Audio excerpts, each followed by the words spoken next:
Antoinette, I need you to hear me and hear me good, sis. Don't you ever invite Kaylon to another black sit down again. Period. What's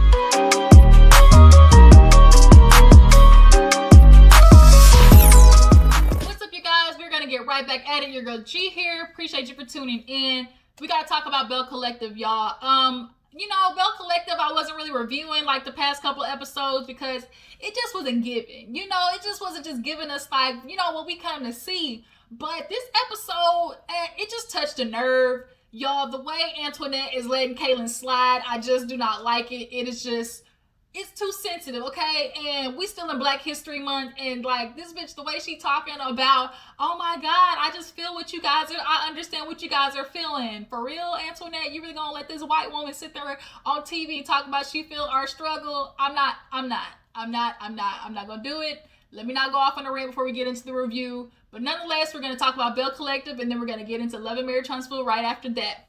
But you guys, we're almost to the 2,000 sub mark, okay? We got something to celebrate and to show my love and appreciation. I'm going to do a giveaway when we hit the 2K mark. So here in the next video or the video after that, I'm going to start, you know, giving you guys hints on how you can basically qualify to be the person I pick for the giveaway. You know, I just love you guys. Y'all always been riding for me. My A1s, my day ones gonna stay one, my Jujus. Everybody who hit that subscribe button, become a member of the Juice Box crew. It's just super appreciated. So yeah.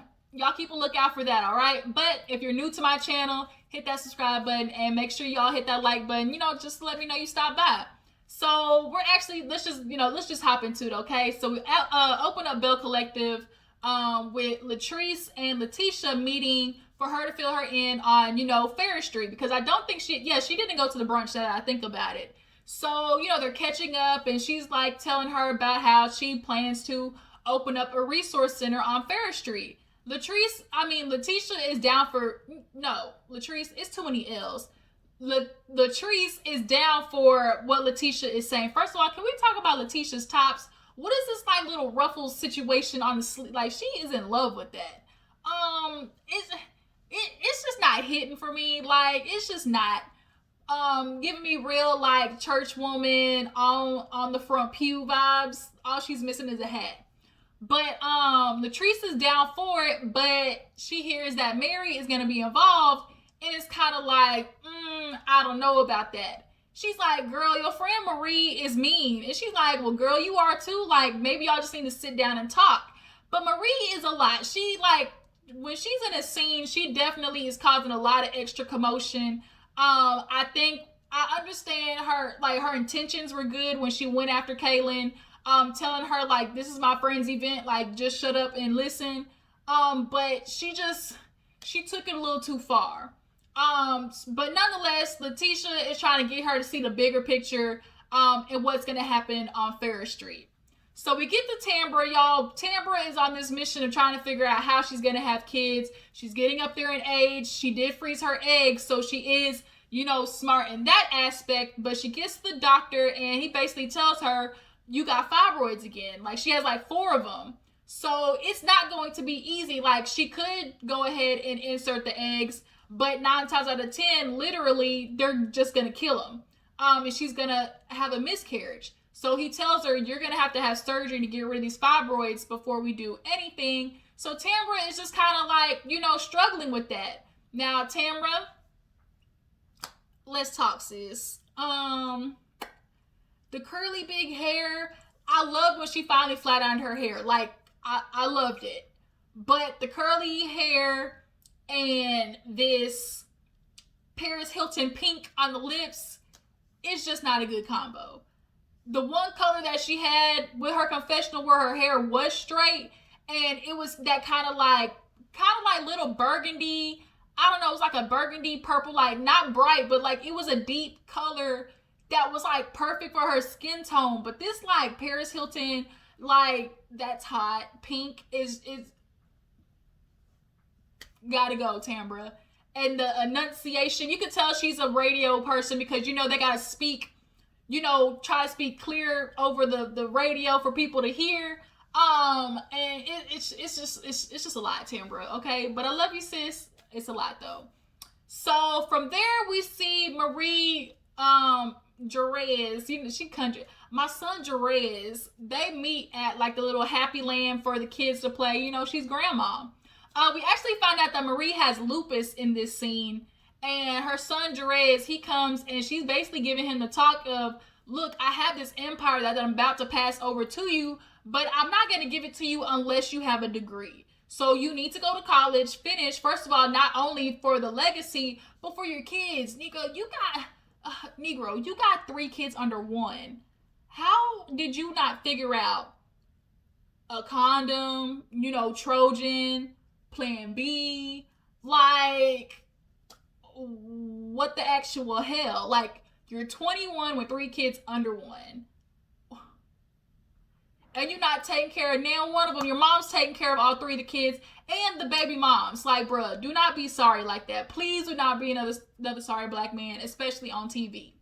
But she lets him know, like, look, I have lupus. I don't know. Like, my life is unpredictable.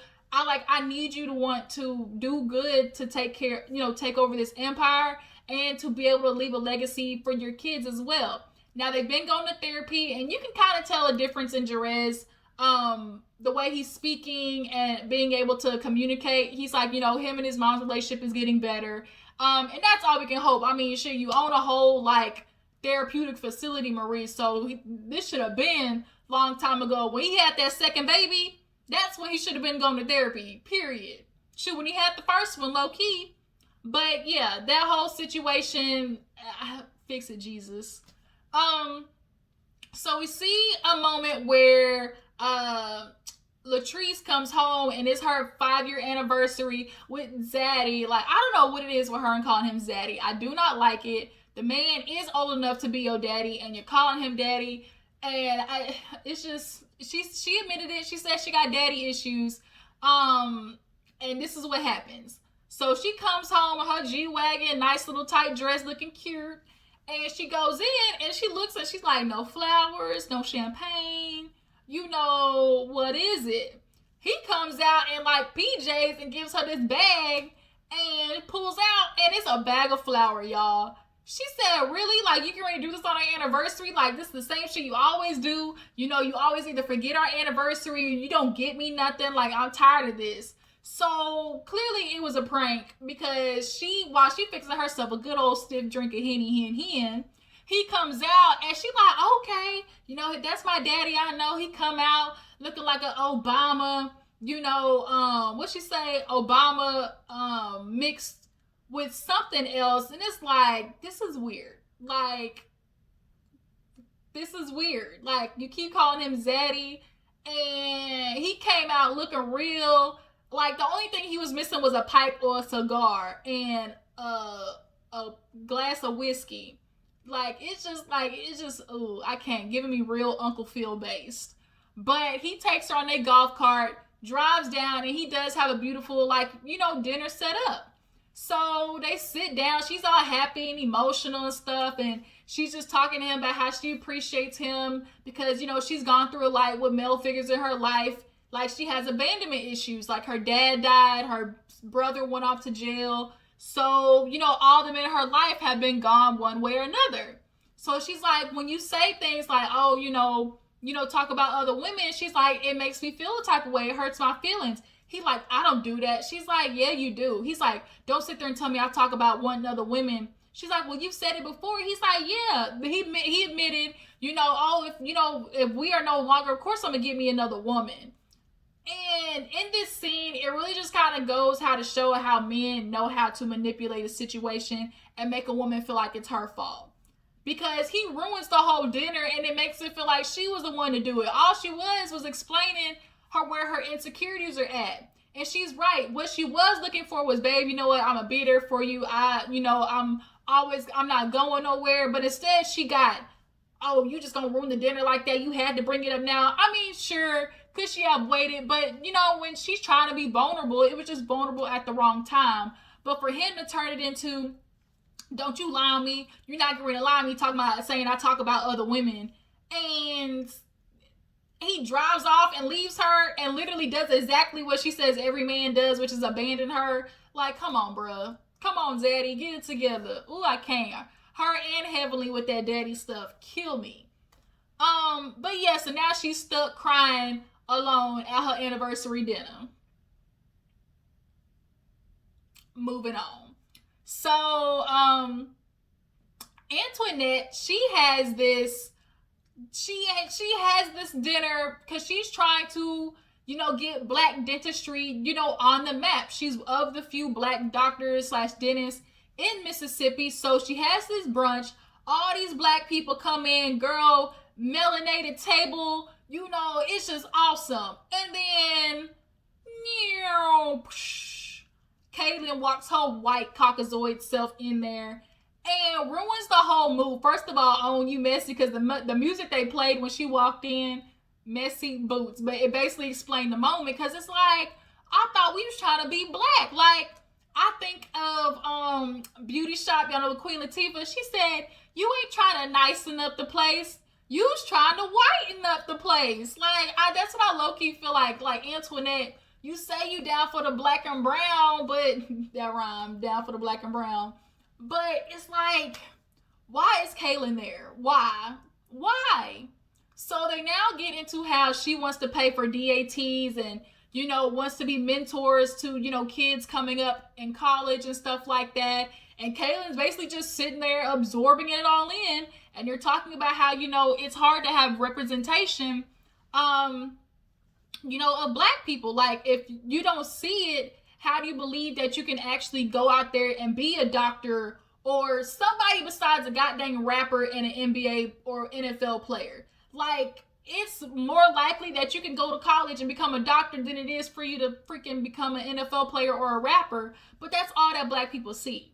Like, you can get into STEM, you can get into all these other, projects and careers. They just got to know they can do it and actually have the resources to do it, which is why I'm glad Lateshia is doing that resource center. So they get done talking, and freaking Kaylon talking about, oh my God, I get it now. This brunch was everything, seeing you guys talk about, wanting to do better. I just totally understand, what it's like to, have your race be put down. And I get it, Antoinette, at that brunch, the way the girls were just coming at me and putting down my race, I understand what you're talking about. And I would never want to do that to anybody. First of all, Kaylon, wasn't nobody putting down your race. The fact that you took them talking about, pause, y'all, got a call. But nonetheless, Kaylon sitting here trying to really sympathize with the black struggle and saying that, oh, I understand and I wouldn't want to do that to you. It's just really pissing me off, because Antoinette, you're just like sitting there co-signing it.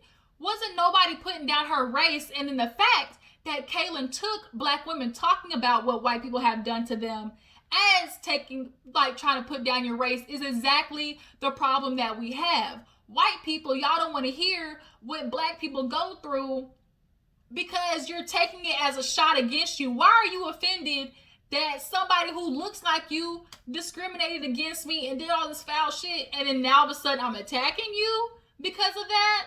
The fact that you feel offended is the problem. You don't understand, Kaylon. And a part of me feels like, as much as Antoinette, it's like Antoinette trying to prove her blackness on one side and then still be accepted by white people on the other side. Like, if you're gonna be down for the melanin and you're gonna be try to build this, sense of community for black people and stuff like that, you gotta check hoes like Kaylon when they say some stupid stuff like, oh, I understand because that brunch they were putting down my race. That's not what was happening.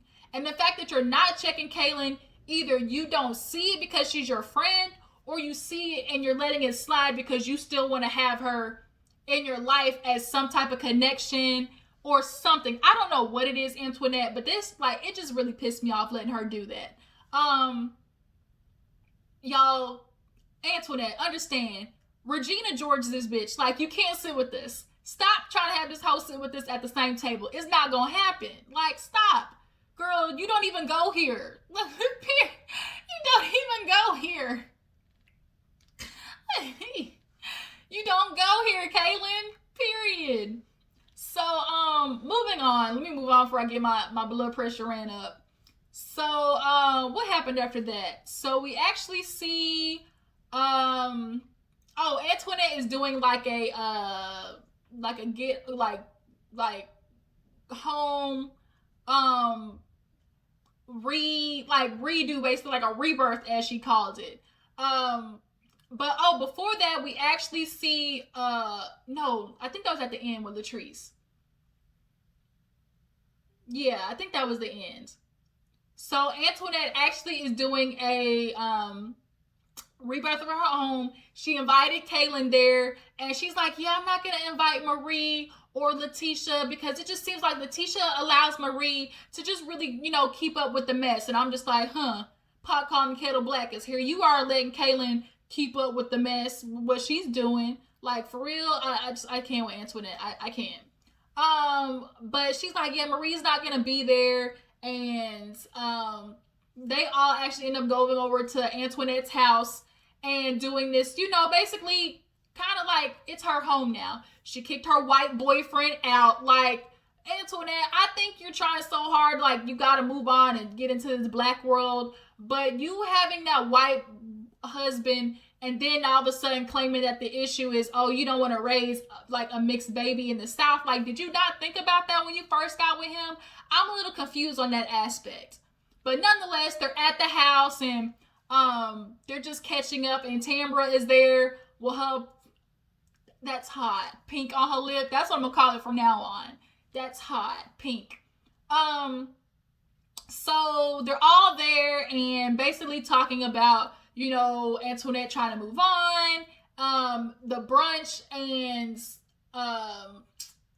Tamra is hearing how Kaylon is dissing the brunch, basically.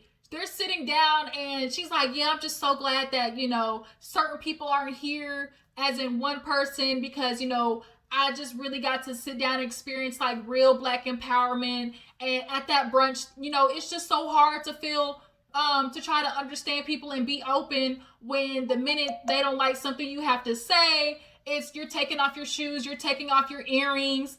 And Tamara was listening like, she said it right. She's like, even though like as black women we gotta stick together, and you can't sit there and allow like be disrespectful to her and then allow other people to feel like they can disrespect her. Basically what she was saying was, Antoinette, you need to ride for your people. Don't you allow Kaylon to feel like she can disrespect Marie the way she's doing right now. So she's like, of all the years that I've had a brunch with Lateshia, that has never happened. I've seen the true effects like of people getting helped with that stuff. So she like in her own way tried to check Kaylon, but Antoinette changed the subject. She's like, we're not going to talk about Marie right now. We're not going to dampen the mood. So she gets these, big ass sage sticks out, and she starts trying to light them, but the lighter ain't doing it. So they put on her little gas stove and started lighting those big old sage sticks. Who is that friend that's a goddamn glamazon? Like, she a stallion, in the words of Meg the Stallion. She huge, y'all. But she cute though, and Antoinette had a couple of white friends over there that you can definitely tell date some niggas. Like, she was over there done up, waist cinched, ass real, Cardi B. Like, y'all want to be down with the Brown so bad. But nonetheless, they're lighting the sage sticks and going through all the house, trying to give some positive affirmations and everything. So Latrice decides she's gonna go to the bedroom and start saging the bed, talking about, ooh, yes, like, let's let Antoinette get a big black man. Like, she going through there and they just laughing. She go over there to the closet, start saging the undies and everything, because basically Antoinette, she trying to get you some D, okay? So they start saging so much that the smoke detector goes off, and so they gotta use their tall friend to go up there and like fan it and everything. And it was just like this whole moment of like her trying to rebirth herself, but I'm still not liking how Kaylon is just getting bold all of a sudden, and Antoinette, you co-signing this shit by being quiet. I don't like it. So we get to the end of the episode, and Latrice decides she's gonna set up a nice little redo of her and Daddy's anniversary little party. So she got the saxophone playing, she got a pianist, roses, everything. He walk in and she is sitting down at the table. So she sits down and is basically apologizing for the night. The fact that she's even apologizing and she feels like she's the one that ruined it, like, is really bothering me. Like, something about how he, I don't know, like, their relationship is just, it just don't feel right, y'all. That's all I can say. But she's telling him, like, oh, you know, I really didn't mean to ruin it, so this is my way to apologize. You know, all I was trying to do was just explain to you how, you know, I appreciate you so much, and, you know, that abandonment feeling, like, I just want you to be there by my side. So she reads him a little note that she wrote him, and he basically lets her know, like, yeah, you know, I ain't going nowhere. You're going to be my wife forever. Like, you know, I don't want no other woman. And she's like, yeah, you know, I just feel insecure because, like, you make, like, little jokes and stuff. He keeps saying that he don't. But trust me, women remember, she has heard them jokes plenty of times. But she's just kind of letting it slide because he keeps denying it. So, she has a woman come out and massage his neck and such. She rubbing all back here and stuff. Shoot, I really low-key need a massage because my damn shoulders hurt, okay? I got, like, really bad knots in my traps right here. Like, ooh, I can use a massage. But, she's telling him how, you know, she just doesn't want to lose him. She wants to know that he's not gonna abandon her. He confirms her, like, tells her, you know, everything is good, but you need to know your words hurt for you to sit there and say that, you know, I was going to go out there and get with another woman and cheat on you, which is not what she said, but that goes to show how miscommunication can light shit up. But she's like, I don't want you to think that you were going to cheat on me. You know, I just need a little reassurance every now and then. And men need to understand, like, yeah, a woman knows that you're with her, but just, like, reassure her, okay? That's it, daddy, that's all she wanted.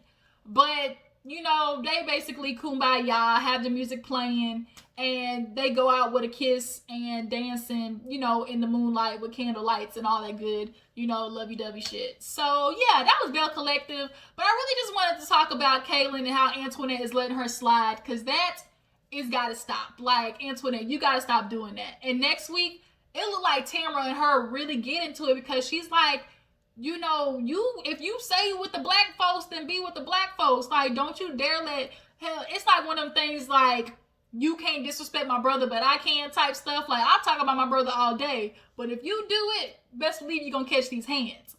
So, I feel like that's where Tambra was trying to get with her. You know, try to understand. But she said some ignorant ass stuff talking about, well, are you black? Because you talking about you never experienced colorism. What? Antoinette, shut up. Shut up. Now you sound like Kaylon. Real quick, this scene, I forgot about Cedric showing up to the little playpen. Y'all, Cedric just kind of giving me a little bit of, am I the only one? Drop down in the comments to let me know. But she said that he ain't been at the house. So if he not been at the house and not answering his phone, where he going? I mean, I know he has another house, but who's occupying his time? Who's occupying his time, Marie? Yeah, that's Belle Collective, you guys. You know, let me stop and we're gonna I'm gonna watch Love and Marriage Huntsville and come talk to you guys about that once I get done watching it. But I appreciate you for tuning in, y'all. Make sure you're liking, tagging, sharing, posting so we can get to this 2K mark. I appreciate y'all showing the love. And y'all know what to do. Subscribe, like this video, and I will catch you guys next time. Deuces.